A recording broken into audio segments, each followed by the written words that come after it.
അഭിഷേകമന്ന എന്ന വചന സന്ദേശത്തിലേക്ക് ഈ പ്രഭാതത്തിൽ എല്ലാവർക്കും സ്വാഗതമാണ്. ഈ വചന സന്ദേശം നമ്മുടെ ജീവിതത്തിൽ ഒരു അനുഗ്രഹമായി മാറുവാൻ കർത്താവ് ഇടയാക്കട്ടെ.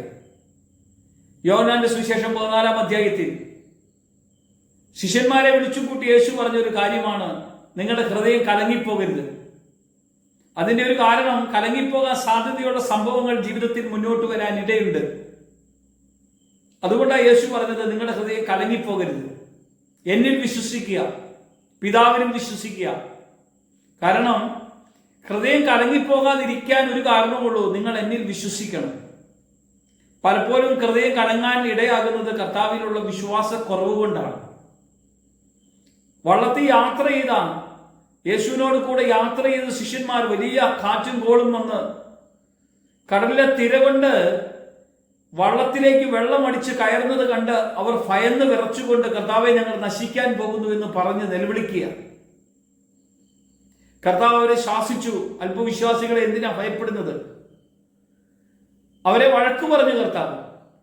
കാരണം കൂടെയുള്ളവനെ തിരിച്ചറിയാൻ കഴിയാത്തവണ്ണം നിലവിളിച്ചതുകൊണ്ട്, കാറ്റിനെയും കടലിനെയും നോക്കി ശാസിക്കുന്നത് കണ്ട് വലിയൊരു പ്രശാന്തത ഉണ്ടാകുന്നത് കണ്ട് അവർ അത്ഭുതപ്പെട്ടു പോയി. കൂടെയുള്ള ദൈവത്തെ, കർത്താവിനെ കണ്ട് അവർ ദൈവത്തിന് മഹത്വം കൊടുക്കാൻ ഇടവന്നെങ്കിൽ, കലങ്ങിപ്പോകാനുള്ള പല സാധ്യതകളും നമ്മുടെ ഭവനത്തിലുണ്ട്. മക്കളെക്കുറിച്ച്, മക്കളുടെ പ്രവൃത്തികളെക്കുറിച്ച്, കുടുംബത്തിലുള്ളവരെ കുറിച്ച് പല സാഹചര്യങ്ങളും കണ്ണും കേട്ടും മനസ്സിലാക്കി പോകുമ്പോൾ കലങ്ങിപ്പോകുന്ന ഒരവസ്ഥയാണ്.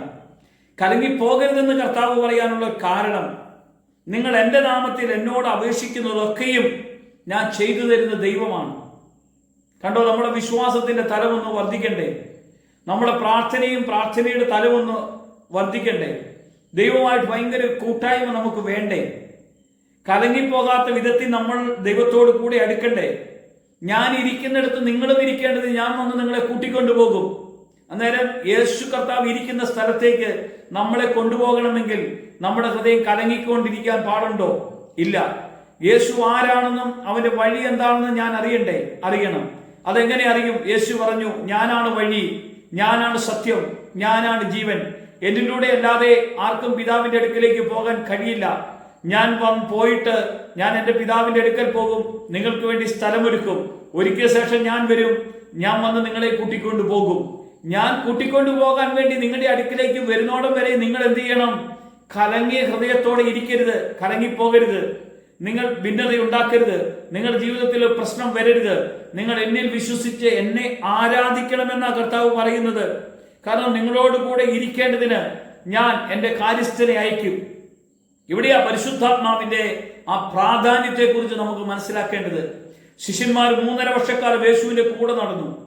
യേശു കർത്താവ് മരിക്കുന്നതിന് മുമ്പ് ശിഷ്യന്മാരോട് പറഞ്ഞൊരു കാര്യമാണ്. മരിച്ചു ഉയർത്തിട്ട് ശിഷ്യന്മാരോട് പറഞ്ഞു, മരിക്കുന്നതിന് മുമ്പും പറഞ്ഞു, മരിച്ചുയർത്തു വന്നിട്ട് പറഞ്ഞു, എൻ്റെ പിതാവിന്റെ ഒരു വാഗ്ദത്തമുണ്ട്, അത് നിങ്ങൾ ആ വാഗ്ദത്തം അനുസരിക്കണം. ഇന്ന് നമ്മോട് പറയുകയാണ്, അന്ന് അപ്പസ്തോലന്മാർ ആ വാഗ്ദത്തം അനുസരിച്ച് പരിശുദ്ധാത്മാവ് നിറയാൻ പ്രാർത്ഥിച്ചു. ആത്മാവ് നിറഞ്ഞു. അവർക്ക് ആത്മനിറവിൽ അവർക്കൊരു കൂട്ടായ്മ വെളിപ്പെട്ടു. ഞാൻ പറയാം, നമ്മൾ പള്ളിയിൽ പോകുന്നു, നമ്മൾ ആരാധിക്കുന്നു, പോരുന്നു.